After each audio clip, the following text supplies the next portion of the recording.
کو حضرت معاویہ رضی اللہ تعالی عنہ کا انتقال ہوا۔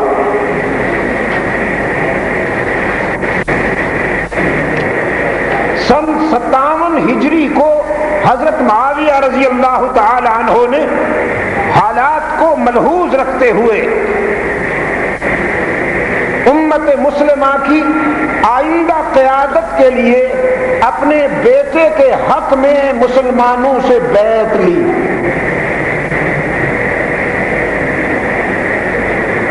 انتقال سے 3 سال پہلے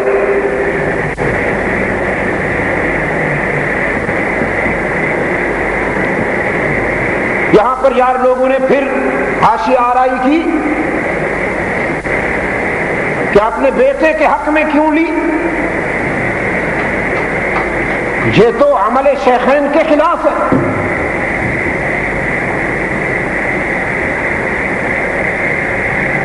الجھا ہے پاؤں یار کا زلف دراز میں،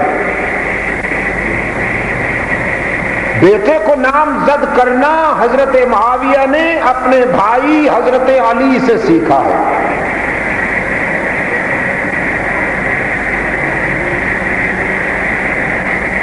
اپنے بعد اپنے بیٹے کو نامزد کرنا حضرت معاویہ نے،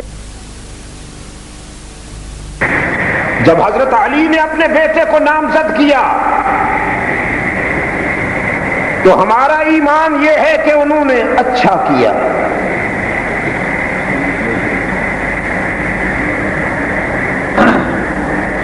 اس لیے کہ ہماری سوچ اتنی کامل نہیں جتنی علی کی سوچ کامل ہے۔ ہمارا استاذ اتنا کامل نہیں جتنا علی کا استاذ کامل ہے۔ سبحان اللہ۔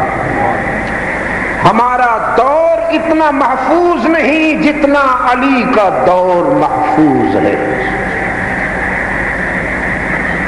ہماری دیانت اتنی بے داغ نہیں جتنی علی کی دیانت بے داغ ہے۔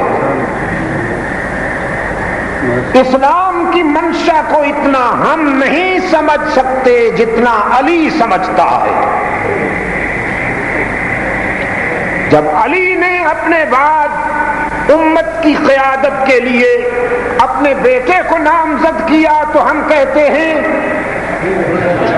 اچھا کیا، صحت مند جواب دیجیے۔ جب سیدنا علی نے اپنے بعد اس امت کی قیادت کے لیے اپنے بیٹے کو نامزد کیا تو ہم کہتے ہیں اچھا کیا، اگرچہ عمل شیخین کے خلاف ہے۔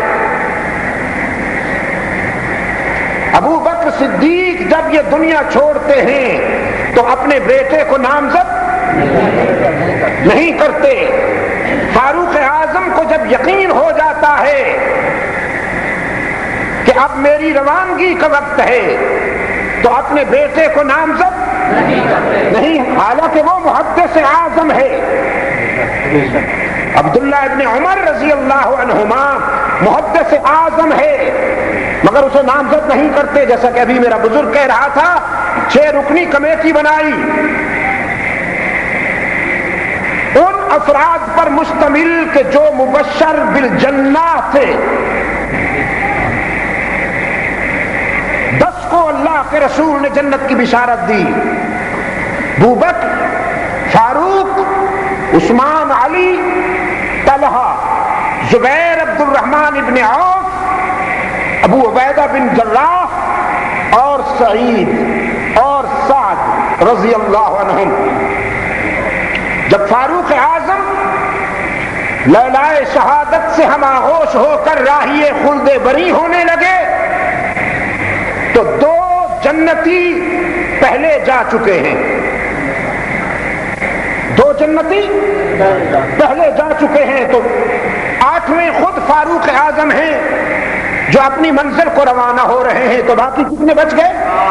7۔ تو پھر 7 رکنی کمیٹی کو نامزد کرنا تھا نا۔ جب جنتیوں کو آئندہ امت کی قیادت کے لیے نامزد کیا جا رہا ہے اور وہ 7 ہیں، 6 کو کیوں کیا؟ ساتویں کو کیوں اگنور کیا امیر المومنین نے؟ بتایا گیا امیر المومنین آپ نے جن 6 افراد کا نام لیا وہ سب کے سب مبشر بالجنہ ہیں، تو ایک اور بچتا ہے، اسے بھی اللہ کے رسول صلی اللہ علیہ وسلم نے جنت کی بشارت دی، حضرت سعید کو۔ آپ نے اس کا نام اس کمیٹی میں کیوں نہیں رکھا؟ فاروق اعظم آپ دیدہ ہو گئے، فرمانے لگے ضرور رکھتا اس کا نام بھی اس کمیٹی میں اگر وہ میرا بہنوئی نہ ہوتا، میں ضرور رکھتا اس کا نام اس کمیٹی میں اگر وہ میرا بہنوئی نہ ہوتا۔ شہید میرا بہنوئی ہے، میں اس لیے اس مشاورتی کمیٹی میں اس کا نام نہیں دے رہا کہ آنے والا مورخ کوئی دل کا بیمار یہ نہ کہہ سکے کہ مشاورتی کمیٹی نے عمر نے اپنے بہنوئی کا نام بھی رکھ دیا تھا تاکہ کسی طرح سے آئندہ قیادت کا فیصلہ اس کے حق میں ہو جائے۔ یہ ہے شیخین کا عمل۔ لیکن سیدنا علی المرتضیٰ رضی اللہ تعالی عنہ نے اپنے بیٹے کو نامزد کیا، عمل شیخین کے خلاف ہے مگر اچھا کیا۔ صدیق اکبر نے بھی مدینہ میں اللہ کو جان دی، فاروق اعظم نے بھی مدینہ میں موت کی تمنا کی اور مدینہ ہی سے اپنی منزل کو روانہ ہوئے۔ عثمان کے ذوق کا یہ عالم ہے کہ جب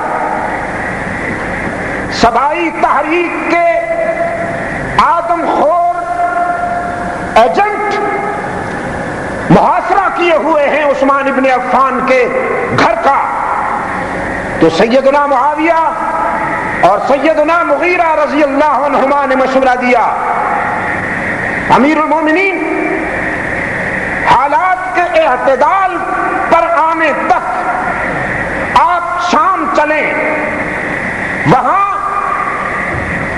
ہم آپ کی بہتر حفاظت کر سکیں گے۔ جب تک انتشار کے شعلے بجھتے ہیں آپ شام چلیں، کہیں آپ کی زندگی خطرے میں نہ پڑ جائے۔ یہاں عثمان ابن عفان نے فرمایا اچھی بات ہے چلتا ہوں، اگر تم مجھے یہ گارنٹی دے دو کہ شام چلا جاؤں تو پھر موت نہیں آئے گی۔ ان دونوں حضرات نے کہا یہ گارنٹی کہاں سے لائیں، موت تو آئے گی۔ فرمایا پھر جب موت آئے گی تو عثمان اپنے یار کا مدینہ کیوں چھوڑ دے، میں مدینہ کو کیوں چھوڑ دوں، موت نے تو اپنے وقت پہ آنا ہے۔ صدیق اکبر کی خلافت کا دار الخلافہ مدینہ، فاروق اعظم کی خلافت میں دار الخلافہ مدینہ، عثمان ابن عفان کا دار الخلافہ اور مشہد و مقتل مدینہ، لیکن سیدنا علی المرتضیٰ نے اپنا دار الخلافہ کسے بنایا؟ کوفہ کو، ان کا مشہد بھی وہی بنا۔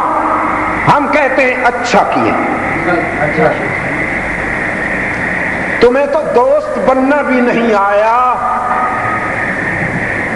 کونے حسین کے سوداگروں، کربلا کے ٹائٹل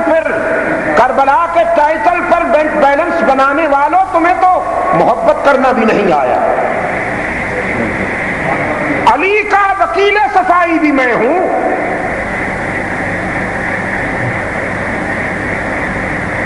سیدنا علی کا دفاع کرنا بھی میرے ایمان کی ضرورت ہے۔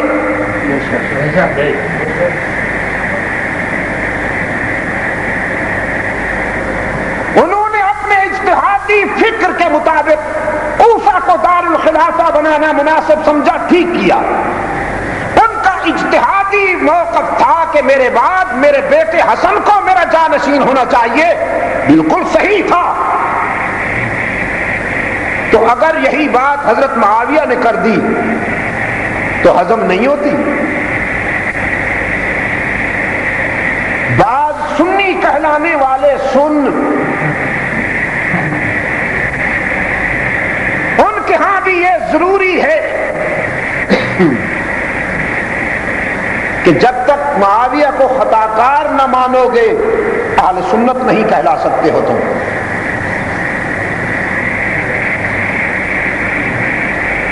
جو معاویہ کے خطا کار ہونے کو اہل سنت کے لیے شرط قرار دیتے ہیں، میں ان بد نصیبوں کی ہدایت کے لیے دعا کرتا ہوں۔ معاویہ وہ خطا کار ہے جسے اللہ کے رسول نے سینے سے لگا کے دعا کی، الہ العالمین اسے ہادی بنا اور مہدی بنا۔ ارباب علم و دانش، معاویہ کا نام تاریخ اسلام میں عنوان فتح و ظفر ہے۔ اس نام نے کبھی ناکامی کو دیکھا بھی نہیں، یہ جدھر رخ کرتا ہے فتح و ظفر اس کے قدم چومتی ہے، اور یہ اس کے نام کی جلالت ہے کہ آج بھی منافقت اس کے نام سے لرزہ بر اندام نظر آتی ہے۔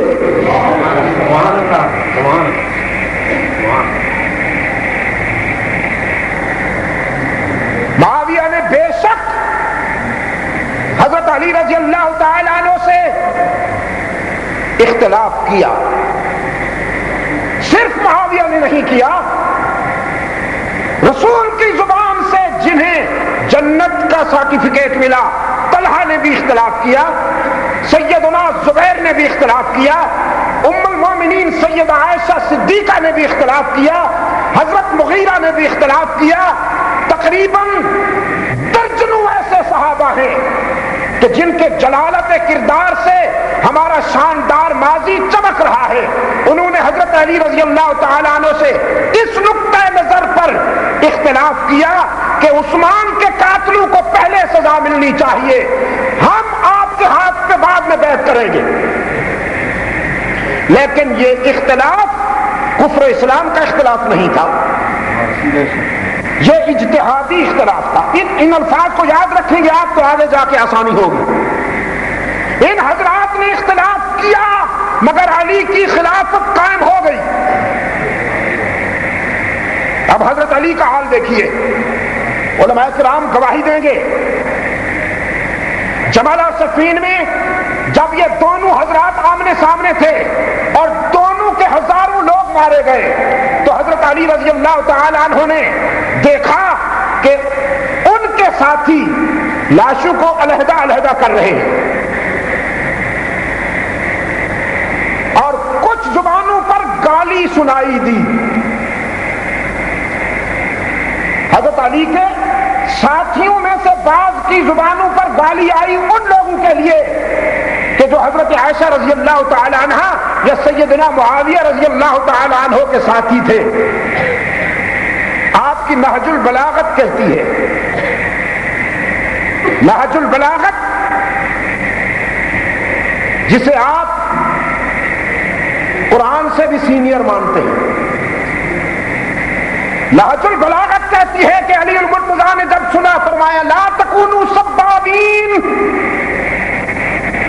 یہ کون بدبخت ہے جو گالیاں دے رہا ہے، گالیاں مت دو، لا نزیدہم بے ایمان ولا یزیدوننا بے ایمان، وہ ہم سے ایمان میں زیادہ نہیں، ہم ان سے ایمان میں زیادہ نہیں، ہمارا معبود ایک ہے، ہمارا محبوب ایک ہے، ہمارا قبلہ ایک ہے، ہماری کتاب ایک ہے، ہماری منزل ایک ہے، ہم میں کوئی بنیادی اختلاف نہیں، الا مختلفنا فی دم عثمان، الا یہ کہ ہم عثمان ابن عفان رضی اللہ تعالی عنہ کے خون کے قصاص میں ذرا اجتہادی راہوں میں مختلف ہو گئے، وَنَحْنُ مِنْهُ بَرَاءٌ، اللہ تعالی کہ میں خون عثمان سے بری ہوں، لیکن میں انہیں کافر نہیں کہتا ہوں، وہ مجھے کافر نہیں کہیں گے۔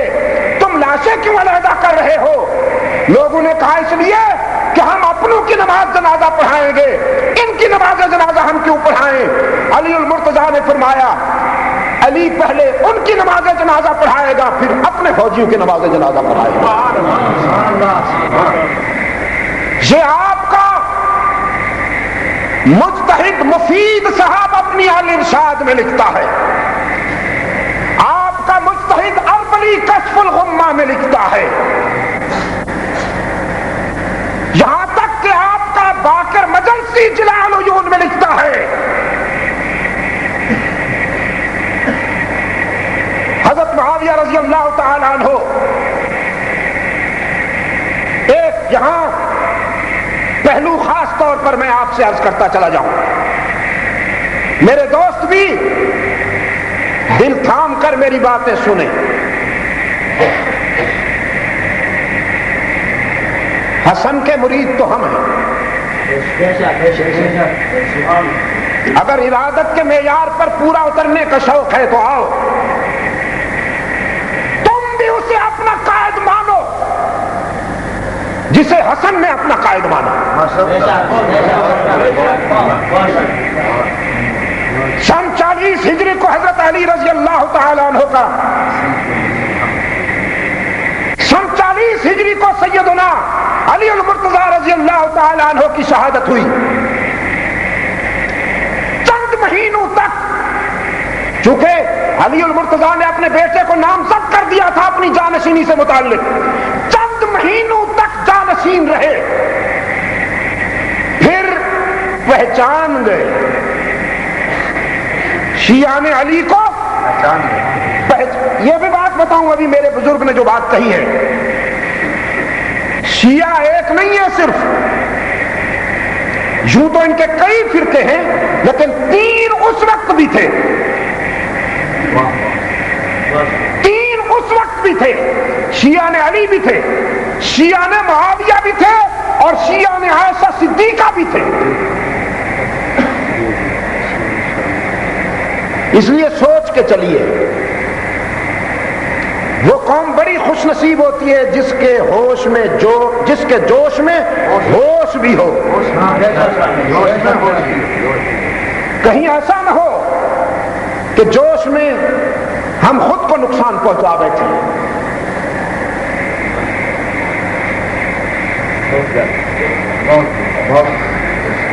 ہوش میں رہیے۔ حسن پہچان گئے انہیں،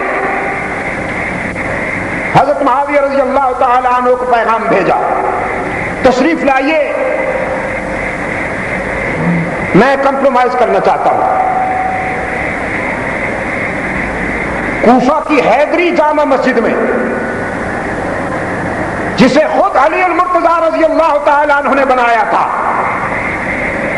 اسی ممبر پہ اپنے چچا معاویہ کو بٹھایا جس ممبر پر حضرت علی خطبہ دیا کرتے تھے۔ فرمایا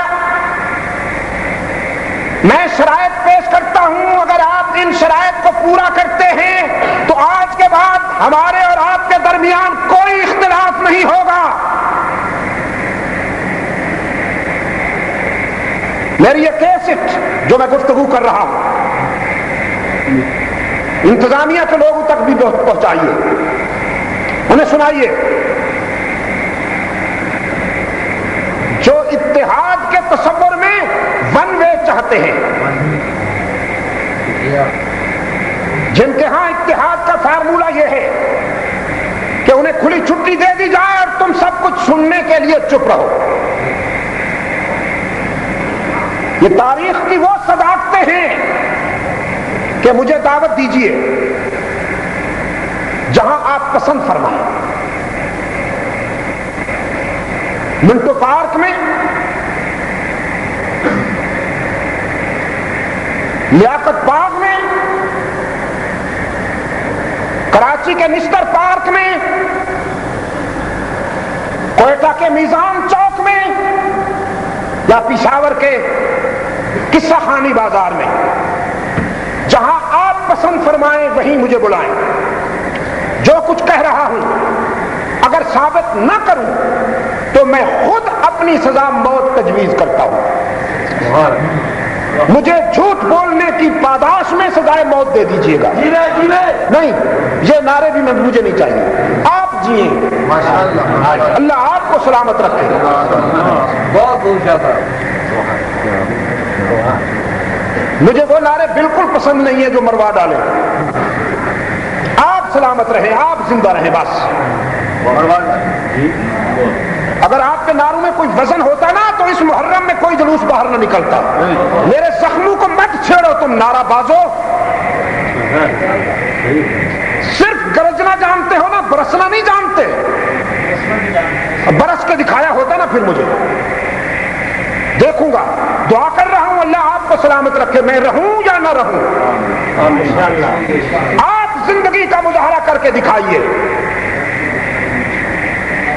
مرا در دیست اندر دل اگر گویم زباں سوزد وگر دم در کشمت ترسم کے مغز استخوان سوزد. بہت سی باتیں ہیں جنہیں ناگفتہ رکھنے پر مجبور ہوں. تو کیا کہہ رہا تھا میں؟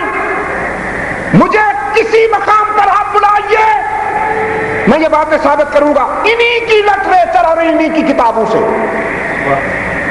اپنے حوالے بعد میں لاؤں گا، پہلے انہی کی کتابوں سے یہ باتیں ثابت کروں گا. حسن نے فرمایا رضی اللہ تعالیٰ عنہ، میں شرائط پیش کرتا ہوں، اگر آپ مانتے ہیں تو ہمارے اور آپ کے درمیان آج سے کوئی اختلاف نہیں. حضرت معاویہ نے یہ نہیں پوچھا کون سی شرطیں ہیں. حضرت معاویہ نے کاغذ منگوایا اور کاغذ کے نیچے دستخط کر دیے. فرمایا لو بھتیجے، جو آپ کی مرضی آئے اس پر شرائط لکھ دیجئے. میرے دستخط پیشگی ہو گئے. یہ بلائنڈ چیک آپ نے سنا کبھی؟ اسلام کی تاریخ میں یہ پہلا بلائنڈ چیک تھا جو حضرت معاویہ رضی اللہ تعالیٰ عنہ نے اپنے بھتیجے حضرت حسن کو دیا. پہلے دستخط کیے، سیدنا حسن نے اس کے اوپر شرطیں لکھی اور رسول اللہ کی پیشین گوئی کو حسن ابن علی نے حیدری جامع مسجد کوفہ میں سچا کر کے دکھا دیا.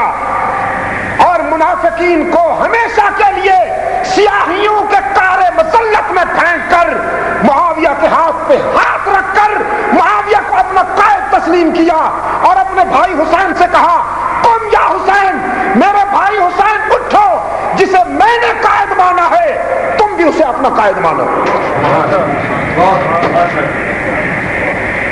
اللہ کے رسول صلی اللہ علیہ وسلم خطبہ جمعہ ارشاد فرما رہے تھے.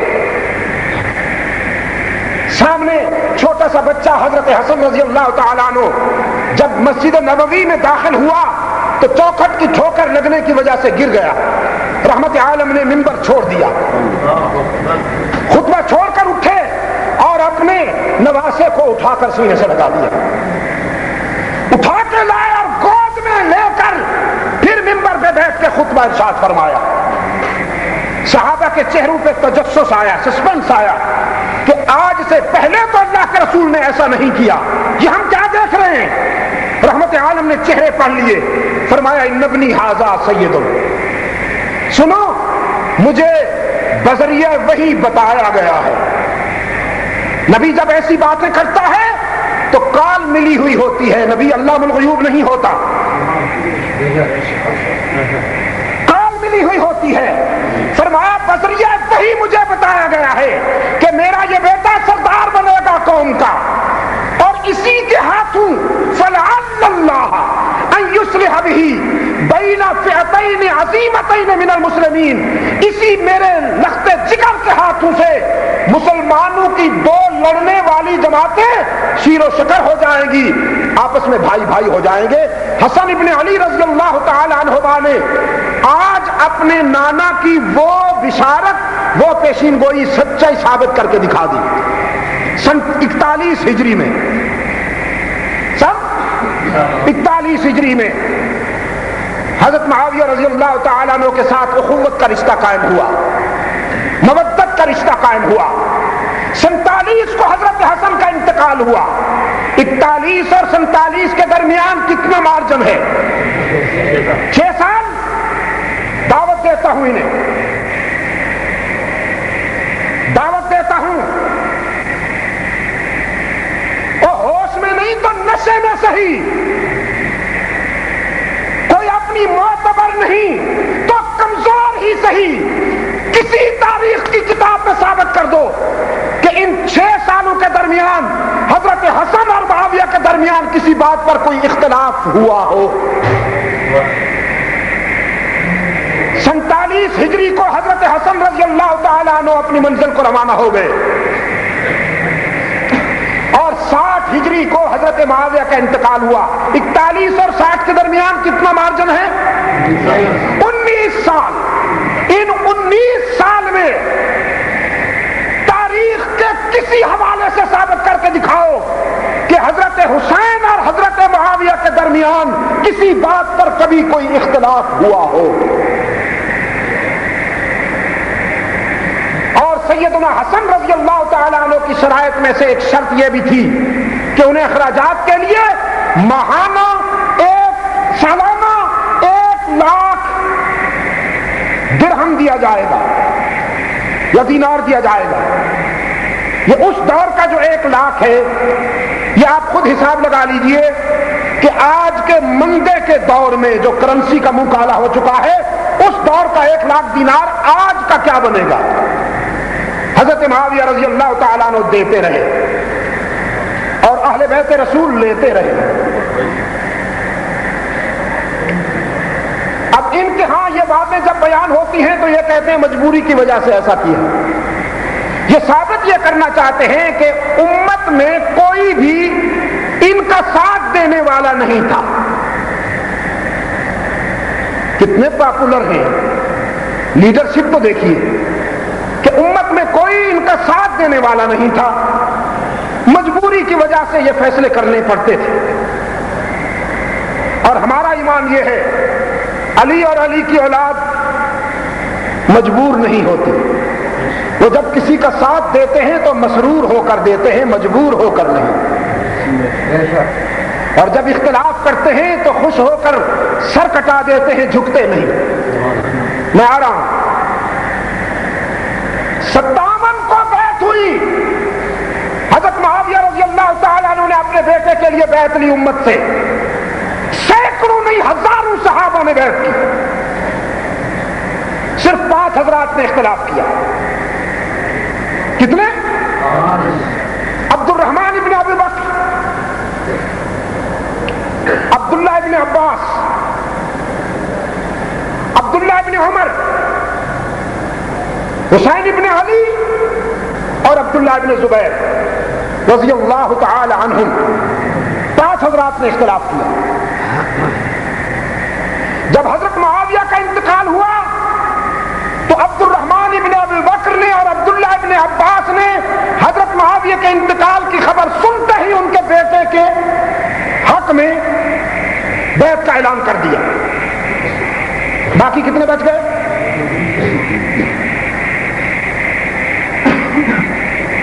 نہ، حضرت عبد الرحمن ابن ابی بکر کا انتقال ہو گیا تھا حضرت معاویہ رضی اللہ تعالیٰ عنہ کے انتقال سے پہلے۔ حضرت عبداللہ ابن عباس اور حضرت عبداللہ ابن عمر نے سیدنا معاویہ کا انتقال کی خبر سنتے ہی ان کے بیٹے کے حق میں بیعت کا اعلان کر دیا، ان کی اطاعت کا اعلان کر دیا۔ اب 2 حضرات بچ گئے، حضرت حسین ابن علی رضی اللہ تعالی عنہما اور حضرت عبداللہ ابن زبیر رضی اللہ تعالی عنہما۔ مدینہ کے گورنر نے ان حضرات کو بلایا،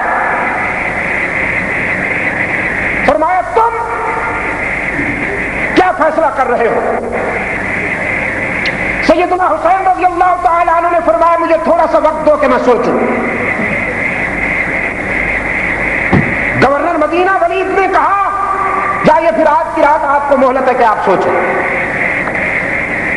سیدنا حسین رضی اللہ تعالی عنہ نے اسی رات مکہ کو سفر کیا، مکہ پہنچے۔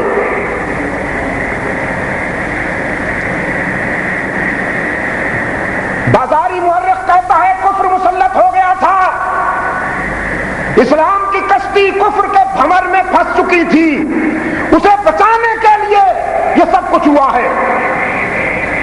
اگر ایسا تھا تو سیدنا حسین رضی اللہ تعالیٰ عنہ جب مکہ میں آئے تھے تو مکہ پہنچتے ہی اعلان کرتے کہ میرے نانا کی ساری امت آئے اور میرے ہاتھ پہ بیعت کرے، اس لیے کہ کفر مسلط ہو چکا ہے، ہم سب مل کر اس امت کو کفر سے نجات دلائیں گے۔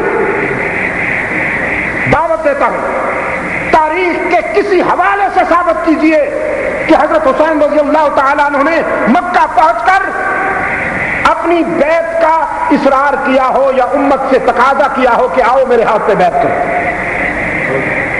کوئی ثابت نہیں کر سکتا۔ کوفہ والوں کو جب پتا چلا کہ حسین نے اختلاف کیا ہے، وہ انتقام کا جذبہ رکھتے تھے اپنے دل میں، کیونکہ حضرت علی رضی اللہ تعالیٰ عنہ نے بھی انہی منافقین میں سے ہزاروں کو زندہ جلا دیا تھا۔ وہ اپنے اندر انتقام کی آگ چھپائے بیٹھے تھے۔ تمہارے مجتہد شیخ مفید کی تحقیق کے مطابق الارشاد میں اور باقر مجلسی کی تحقیق کے مطابق 18,000 کوفیوں کی طرف سے خطوط پہنچے، 18,000 بوریاں بھر گئی کہ بیا وسوء ماں کے پیشوا مقتدیٰ ندارین، مولا آ جاؤ، ہمارا کوئی امام اور مقتدیٰ نہیں ہے، ہم ترس رہے ہیں۔ وقت بہت مختصر ہے۔ حضرت حسین رضی اللہ تعالیٰ عنہ نے مشورے کے ساتھ پہلے اپنے بھائی، اپنے چچا زاد بھائی حضرت عقیل ابن ابی طالب کے بیٹے حضرت مسلم کو اپنا سفیر بنا کے بھیجا کہ جاؤ حالات کا جائزہ لو۔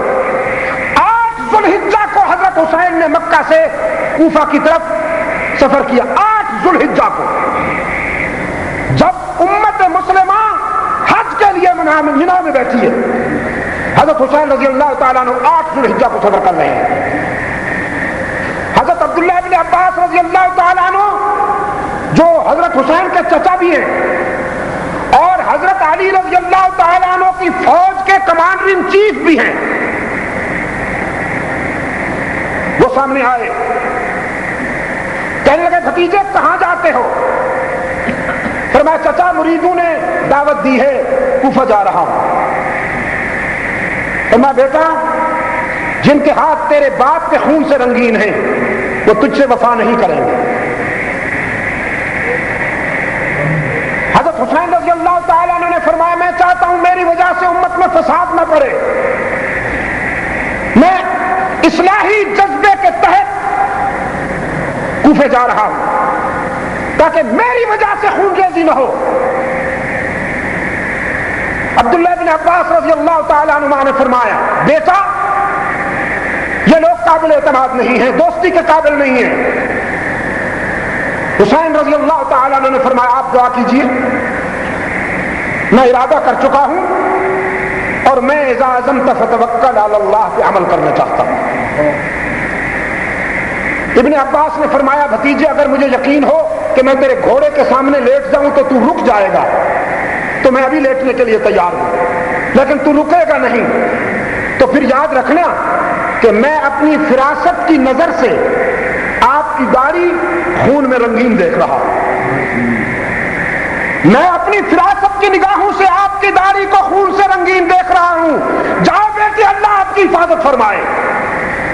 مسلم بن عقیل حضرت حسین کے سفیر بن کر کوفہ میں پہنچے اور کوفے میں پہنچے 32,000 کوفیوں نے حضرت مسلم رضی اللہ تعالیٰ عنہ کے ہاتھ پہ بیعت کی ہے حسین کے لیے، اور حضرت مسلم نے خط لکھا حسین حالات سازگار ہیں، بغیر کسی اندیشے کے تشریف لائیے، یہ سب کے سب آپ کے چاہنے والے ہیں، انہوں نے بغیر کسی اکراہ کے میرے ہاتھ پہ بیعت کی ہے، تشریف لائیے۔ ادھر کوفے کا گورنر تبدیل ہو گیا، کوفی منتظر ہیں کہ نواسہ رسول آ رہا ہے، اتنے میں نیا گورنر کوفے میں داخل ہوا، کل 18 آدمی اس کے ساتھ تھے، اور گورنر صاحب نے اپنا چہرہ وہ نقاب اوڑھ رکھا تھا۔ تپتے ہوئے صحرا میں جب اونٹوں پہ سفر کیا جاتا تھا تو وہ چہرے پہ کپڑا ڈال لیا کرتے تھے کہ لو سے اور گرد و غبار سے بچے. نقاب کی وجہ سے چہرہ چھپا ہوا تھا نا, تو کوفیوں نے سمجھا حسین آ گیا.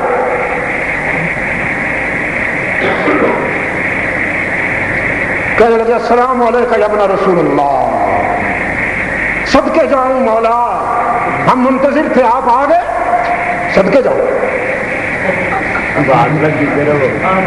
مولا, ہم تو آپ کے منتظر تھے آپ آ گئے, صدقے جاؤں. ابن زیاد دیکھتا آ رہا ہے, ان کا خیال یہ تھا کہ سیدھے جامع مسجد کوفہ میں جائیں گے, حیدری جامع مسجد میں جائیں گے, لیکن یہ تو سیدھا گورنر ہاؤس پہنچا, اور گورنر ہاؤس پہنچ کر اس نے, حضرت مسلم بھی آ گئے تھے.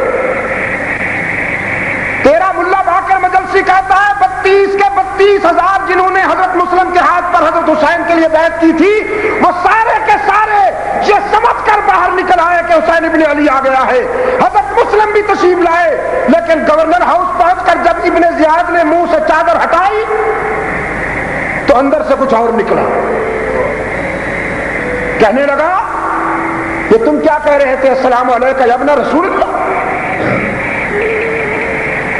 ان کا جی ہم نے سنا تھا کہ مولا حسین آ گئے.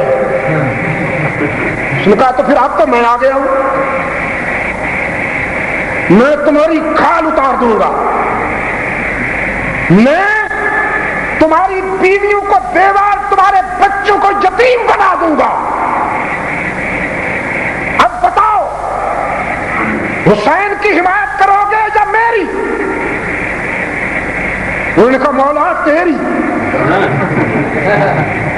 حضرت مسلم نے کہا ظالمو, یہ تم نے کل تو میرے ہاتھ پہ بیعت کی, تو ایمان چپ رہے, مجبوری ہے, مجبوری.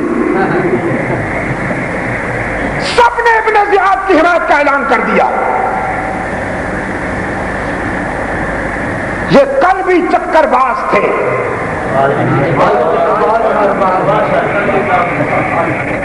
یہ کل بھی ہرجائی تھے,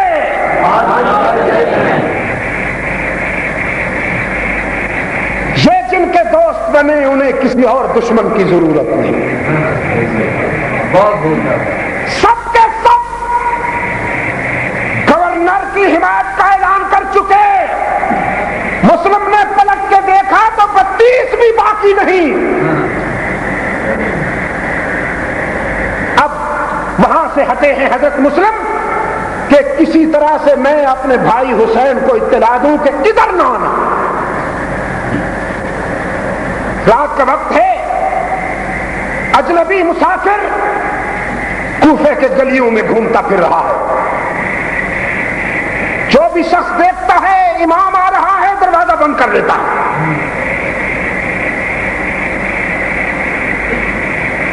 ایک پتھر سے حضرت مسلم کو ٹھوکر لگی تو گرے, منہ پتھر پہ جا لگا, سامنے کے دانت ٹوٹ گئے, آہ نکلی. محمد کے خدا تو کن حالات میں آزماتا ہے, اگر آزمائش کا فیصلہ کیا ہے تو پھر استقامت بھی عطا فرما. قریب کا ایک دروازہ کھلا, بوڑھی نے دروازے سے آگے بڑھ کے دیکھا تو وہ مسلم زخمی حالت میں اکیلا پڑا ہے, جس کے ہاتھ پر کوفہ کے 32,000 لوگوں نے بیعت کی تھی. کہ لگی امام آج کس حالت میں آپ پڑے ہوئے ہیں, آئیے میں آپ کا زخم دھوتی ہوں. حضرت مسلم نے فرمایا میرے زخموں کو رہنے دیجئے, ماں اگر میرے اوپر احسان کر سکتی ہو تو ایک احسان کر دو, میرے بھائی حسین کو کسی طرح پیغام پہنچا دو کہ چاہے کچھ ہو جائے کوفہ کی طرف مت آنا. یہ سب کے سب دوست نما دشمن ہیں, یہ سب کے سب قاتل ہیں, انہوں نے علی سے وفا نہیں کی, یہ آپ سے بھی وفا نہیں کریں گے, غدار ہیں, اپنے عہد سے پھر چکے ہیں, بس میرا یہ پیغام حسین تک پہنچاؤ. بوڑھی نے کہا کوشش کروں گی, یہ بھی میں کوشش کروں گی, لیکن آپ اندر آئیے کہیں آپ کی جان کو خطرہ نہ ہو. اندر لا کے چارپائی پہ بٹھایا, مٹکے سے پانی کٹورے میں پیالے میں ڈال کر حضرت مسلم کو دیا کہ آپ زخم دھوئیے، کلی کیجیے۔ آواز ہوئی تو اس کا بیٹا جو ساتھ والے کمرے میں سویا تھا جاگ پڑا، کہنے لگا ماں کیا کر رہی ہو، کون آیا ہے؟ بوڑھی کے اندر کا وہ جو احساس تھا وہ لرزنے لگا، کہیں اس کمبخت کو پتہ نہ چل جائے۔ ٹالنے کی کوشش کی، کوئی بات نہیں ہے، میں بس پیاس لگی تھی۔ اس شیطان نے بھی سمجھ لیا، اس نے کہا نہیں، ایک مردانہ آواز بھی آئی تھی، یہ دوسرا کون آیا ہے؟ دروازہ کھولا تو حضرت مسلم کو سامنے بیٹھا پایا۔ ماں نے ہاتھ جوڑ لیے بیٹے کے سامنے، دودھ نہیں بخشوں گی اگر تو نے کسی کو بتایا۔ رسول کا نواسا ہمارے گھر میں آیا ہے، رسول کا بیٹا ہمارے گھر میں آیا ہے، کسی کو بتانا نہیں ہے، اگر تو نے بتایا تو دودھ معاف نہیں کروں گی۔ کہنے لگا ماں کیسی باتیں کرتی ہو، ہمارے گھر میں امام آ گیا، وہ صدقے جاؤں، پاؤں چومے، ہاتھ چومے، دامن چوما۔ کہنے لگا آج تو میں وہ زبان کہاں سے لاؤں کہ اللہ کا شکر ادا کروں، ہمارے گھر میں امام بھیج دیا۔ لوٹا لے کے وضو کرنے لگا۔ ماں نے کہا کیا بات ہے؟ کہنے لگا شکرانے کے نفل ادا کرنا چاہتا ہوں۔ اس نے کمبخت تو فرض ادا نہیں کرتا، آج تجھے نفلیں کیسے سوچ گئی؟ اس نے کہا بس آج شکرانے کے نفل ادا کروں گا، مولا ہمارے گھر میں آ گئے ہیں۔ وضو بنا لیا تو کہنے لگا ماں چاہتا ہوں نوافل حیدری جامع مسجد میں جا کے ادا کروں، یہ گھر اس قابل کہاں ہے کہ میں یہاں نوافل ادا کروں، مجھے مسجد جانے دو۔ اس نے کہا اچھا بیٹا اگر نماز کا شوق ہے تو میں کیوں روکوں، جاؤ مسجد نوافل پڑھو۔ سیدھا گورنر ہاؤس پہنچا اور ابن زیاد سے کہا شکار میرے قبضے میں ہے، انعام لاؤ۔ انعام لے کر حضرت مسلم کو درندوں کے حوالے کر دیا۔ مسلم اپنی منزل کو پہنچ گئے، لیلہ شہادت سے ہم آغوش ہو کر راہی خلد بری ہو گئے۔ سیدنا حسین رضی اللہ تعالیٰ عنہ کو اطلاع ملی ہمارے سفیر ہمارے بھائی کو قتل کر دیا ہے کوفی غداروں نے۔ اپنے ساتھیوں سے فرمایا کیا کہتے ہو؟ حضرت مسلم کے عزیزوں نے کہا ہمارے بھائی کو انہوں نے قتل کیا ہے، ہم تو واپس نہیں لوٹ سکتے۔ سیدنا حسین رضی اللہ تعالیٰ عنہ نے فرمایا تم نہیں لوٹ سکتے ہو تو میں بھی وفادار ہوں، میں کیسے واپس لوٹوں گا، اکٹھے چلیں گے۔ کوفہ میں آئے، ابن زیاد نے کوفہ سے باہر نکل کے پوچھا حسین کیوں آئے ہو؟ حسین کریم نے فرمایا آئے نہیں بلایا گیا۔ خطوط کی بوریاں کھولی، ایک ایک کا نام پڑھ پڑھ کے سنایا۔ فلاں موجود ہے؟ اس نے کہا مولا موجود ہوں۔ پھر دوسرا خط نکالا، فلاں موجود ہے؟ اس نے کہا مولا موجود ہوں۔ پھر تیسرا خط نکالا، فلاں موجود ہے؟ مولا موجود ہوں۔ جو بڑے تھے وہاں کے ان سب کے خطوط پڑھ کے سنائے اور ان کا نام پکارا، سب نے کہا ہم موجود ہیں۔ حسین کریم نے فرمایا پھر اب میرا ساتھ دو گے کہ ابن زیاد کا ساتھ دو گے؟ انہوں نے کہا جی ابن زیاد کا ساتھ دیں گے۔ حسین کریم نے فرمایا تم نے مجھے کیوں خط لکھے تھے؟ وہ تمہاری محبت علی کہاں گئی؟ چل گئی امام مجبوری ہے، معاف کرنا مجبوری ہے۔ حسین کریم سمجھ گئے ساری صورتحال، تین شرطیں رکھی، میرے اصل مخاطب آپ ہیں، منافق بڑا بدبخت ہوتا ہے، منافق جلا ہوا کوئلہ ہے، کوئلہ، کافر سوکھی ہوئی لکڑی ہے، کافر سوکھی ہوئی لکڑی ہے، اس کو اگر زرخیز زمین میں دفن کیا جائے اور اچھا پانی ملے تو شاید اس میں زندگی لوٹ آئے، لیکن منافق وہ کوئلہ ہے کہ اسے کتنا پانی دو، زرخیز مٹی میں دفن کرو، جب نکالو گے تو کوئلہ ہی نکلے گا۔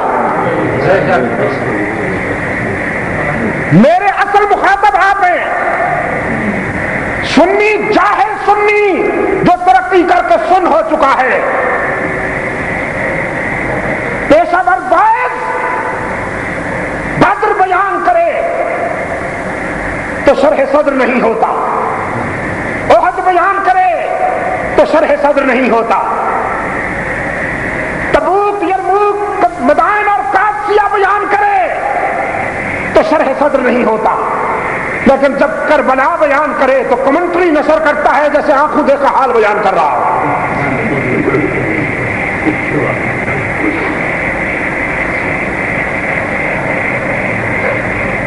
کراچی کے ایک گلوکار نے حبیب بینک سے چیک لے کر، لاکھوں روپے کے چیک لے کر اس طرح کربلا بیان کی ہے جیسے سورہ یاسین بیان کر رہا ہے۔ اور تم نے اس قوم کو تباہ کیا ہے ظالموں، تم کہتے ہو اسلام کو بچانے کے لیے یہ سب کچھ ہوا؟ اے کاش تم درختوں کے پتے کھا کر زندگی گزار لیتے، لیکن دشمنان صحابہ سے آنے والا لقمہ تر قبول نہ کرتے۔ اگر کفر و اسلام کا مارکا تھا تو 72 نے چلیے جام شہادت پی لیا، کئی لاکھ مسلمان جنہوں نے ساتھ نہیں دیا، اس کا مطلب یہ ہے کہ انہوں نے کفر کی حمایت کی۔ یہ تیر کہیں اور لگتا ہے، اگر اسے کفر و اسلام کی جنگ بنایا جائے تو حضرت حسین کی اس شرط کی کیا تعویل ہے کہ فرماتے ہیں میں جہاں سے آیا ہوں مجھے واپس جانے دو۔ مجاہد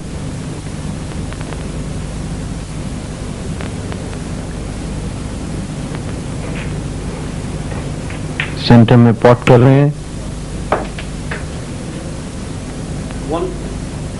اچھا اینگل حاصل کیا بلو بال کے لیے، بآسانی ریڈ بالز کی پلیسنگ بنا سکتے ہیں۔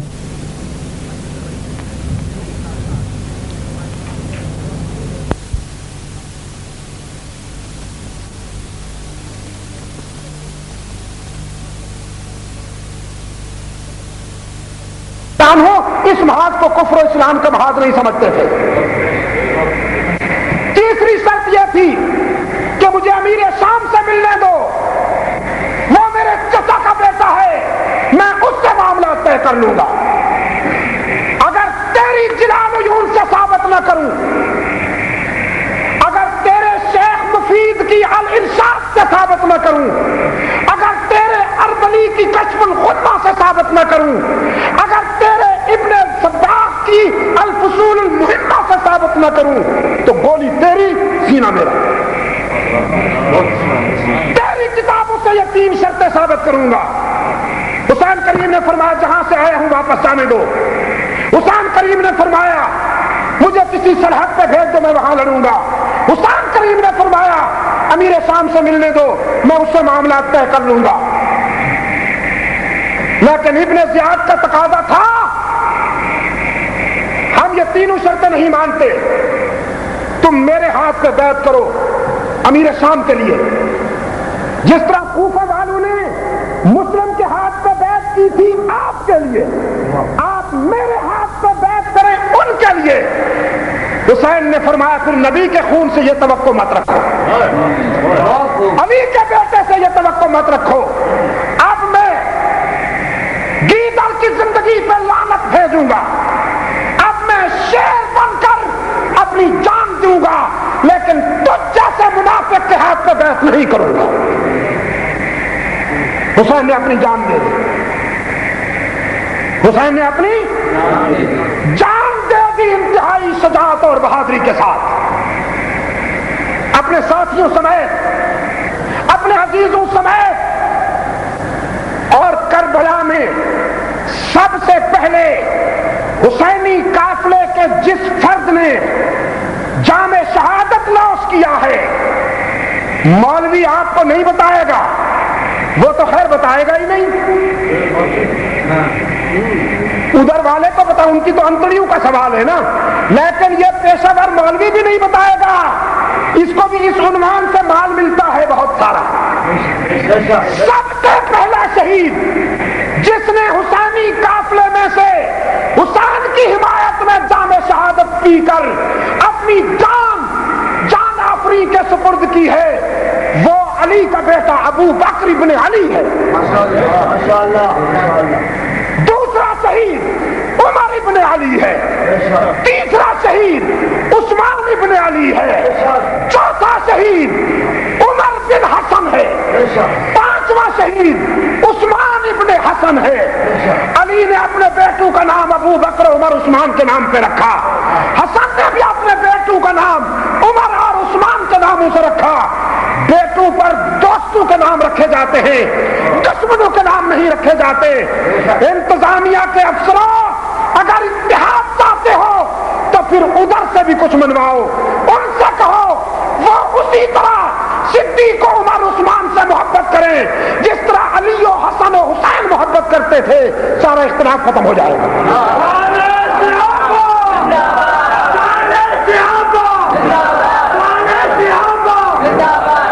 علی تو اپنے بیٹوں کو ابو بکر کہہ کے پکارے, علی تو اپنے بیٹے کو عمر کہہ کے پکارے, علی تو اپنے بیٹے کو عثمان کہہ کے پکارے, حسن تو اپنے بیٹے کو عمر کہہ کے پکارے, حسن تو اپنے بیٹے کو عثمان کہہ کے پکارے. اور تیرے نزدیک یہ نام گالی ہوں, تیرے نزدیک ان ناموں پر لانتے ہوں تو تجھ پہ کروڑوں لعنت, تیرے خاندان پہ کروڑوں لعنت.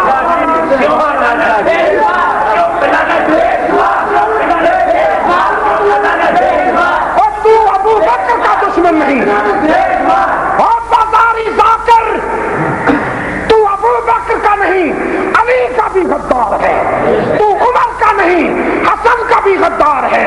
تو جو علی کا غدار ہے, جو حسن کا غدار ہے, وہ اسلام کا غدار ہے, وہ رسول کا غدار ہے, وہ اہل بیت کا غدار ہے. جن کرداروں سے علی و حسن و حسین نے محبت کی, جو ان کرداروں پر لعنت بھیجتا ہے اس پہ کروڑوں لعنت.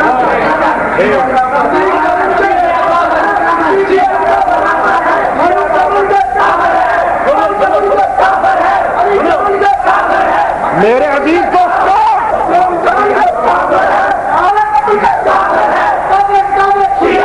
میرے عزیز دوستو, مجھے افسوس ہے کہ گھڑی نے میرے جو مجھے وقت دیا گیا تھا وہ پورا ہو گیا. اور میں اس معاملے میں بہت حساس ہوں. جس طرح میں چاہتا ہوں کہ میرا وقت کوئی اور دوست زیادہ نہ لے, میں چاہتا ہوں کہ میں بھی کسی کو وقت نہ لوں.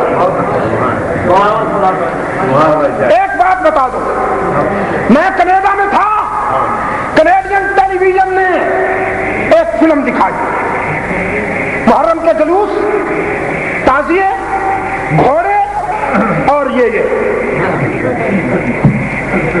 خون پسینہ اور یہ چھریوں اور خنجروں سے یہ سب کچھ, یہ فلم بھی دکھا رہے تھے. اور اسکرین پر یہ جملہ بار بار آتا تھا, اٹس اسلام, اٹس اسلام, کہ یہ اسلام یہ ہے, اسلام یہ ہے. میں نے وہاں ان کی براڈ کاسٹنگ کارپوریشن کے چیئرمین کو ٹیلی گرام کیا. میں ٹورانٹو میں تھا, اوٹاوا میں. پھر ٹیلی فون پر میں نے ان سے کہا کہ تم نے اسلام کو بدنام کرنے کے لیے یہ فلم ریلیز کی ہے. اگر تم اپنے باپ کی صحیح اولاد ہو تو پھر مجھے 1.5 گھنٹے کا وقت دو, میں ٹیلی ویژن پر بتاؤں گا کہ اسلام کیا ہے. اسلام یہ نہیں ہے. اسلام کو سمجھنا ہو تو بدر کو دیکھو. اسلام ابو بکر کی صداقت کا نام ہے, اسلام فاروق کی عدالت کا نام ہے, اسلام عثمان کی شرافت کا نام ہے, اسلام علی کی ولایت کا نام ہے, اسلام معاویہ کے تدبر کا نام ہے, اسلام سعد بن ابی وقاص کی جلالت کا نام ہے, اسلام خالد بن ولید کی جرأتوں کا نام ہے, اسلام حسن حسین کے صبر و رضا کا نام ہے, اسلام بدر ہے, اسلام احد ہے, اسلام تبوک ہے, اسلام جرموک ہے, اسلام مدائن ہے, اسلام قادسیہ ہے, اسلام شاملی ہے, اسلام بالاکوٹ ہے. یہ جو تم دکھا رہے ہو یہ اسلام نہیں, یہ تو اسلام کے سزا یافتہ غداروں کا منظر ہے. یہ جو تم دکھا رہے ہو یہ اسلام کے سزا یافتہ غداروں کا منظر ہے. اور انسانی تاریخ میں سب سے پہلا ماتم کس نے کیا؟ میں یہ بات بتا دینا چاہتا ہوں. شریعت بل کو کامیاب ہونے دو. اب بھی شریعت بل کو ٹالنے کے لیے کھیل کھیلا گیا ہے. جانتا ہوں سب کچھ معلوم ہے لیکن نہیں چلے گا. شریعت بل کے سامنے جو آئے گا انشاءاللہ اسے نہ امریکہ بچائے گا نہ روس بچائے گا. شریعت بل کو آنے دو. ہم وفاقی سپریم کورٹ وفاقی شرعی عدالت میں یہ مسئلہ لے کے جائیں گے کہ اسلام میں ماتم ہے کہ نہیں ہے. ہم پوچھیں گے شرعی وفاقی عدالت کے سپریم کورٹ سے اسلام میں ماتم ہے کہ نہیں ہے. اگر یہ ملک مسلمانوں کا ہے اور اس ملک میں قرآن و سنت کا دستور چلے گا اور یقیناً چلے گا, اس ملک میں قرآن و سنت کا آئین چلے گا, تو پھر انشاءاللہ ہم ثابت کریں گے کہ اسلام کی نہیں انسانی تاریخ میں سب سے پہلا ماتم برادران یوسف نے کیا. سب سے پہلا ماتم برادران یوسف نے اپنے ہاتھوں سے یوسف کو کنویں میں ڈالنے کے بعد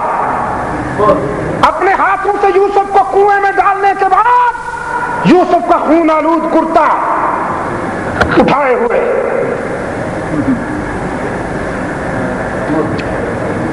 یوسف کا خون آلود کرتا. قرآن کی عظمتوں میں بھی صدقے جاؤں, قرآن کی عظمتوں میں بھی صدقے جاؤں. یہ رکھ رکھاؤ اور غیر ضروری مصلحتوں کا قائل نہیں ہے. آئینہ سامنے رکھ دیتا ہے, آئینہ سامنے رکھ دیتا ہے. جو سفید ہے وہ سفید دکھائی دیتا ہے اور جو کالا ہے قرآن پاک نے فرمایا وَجَاءُوا أَبَاهُمْ عِشَاءً يَبْكُونَ.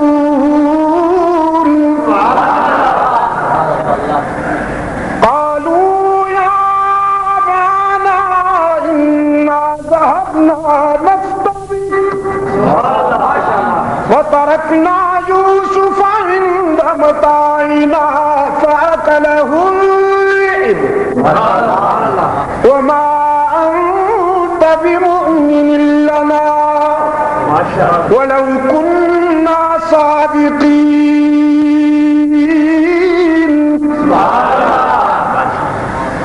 وجاءوا على قميصه بدم كذب. عربی گرامر آپ کو آتی نا کہ جھوم جاتے آپ. وجاءوا على قميصه بدم كذب بدم كذب بدم كذب قال بل سولت لكم أنفسكم أمرا فصبر جميل والله المستعان على ما تصفون. سینا کو بھی کرتے ہوئے آئے, وہ جونیئر تھے نا, سینا کو بھی کی, یہ سینئر ہے نا, زنجیر بھی اٹھا لیے. خون آلود کرتا لائے. سیدنا یعقوب سے کہا ابا جان آپ بات تو ہماری نہیں مانیں گے حالانکہ ہم سچے مومن ہیں. حسین کے محب, یوسف کے محب ہیں. بھیڑیا کھا گیا ہے اور یہ کرتا دیکھیے, ہم کوئی جھوٹ تو نہیں بولتے, کرتا وہی ہے کہ نہیں. سیدنا یعقوب نے کرتا دیکھا, فرمایا کرتا تو وہی ہے. کہنے لگے خون بھی ہے کہ نہیں؟ ان کا خون بھی ہے. تو میں پھر تو ہم سچے ہیں نا. یعقوب نے فرمایا کرتا بھی وہی ہے, خون بھی ہے, لیکن بھیڑیا تو کوئی بہت بڑا کن کا فارغ التحصیل تھا.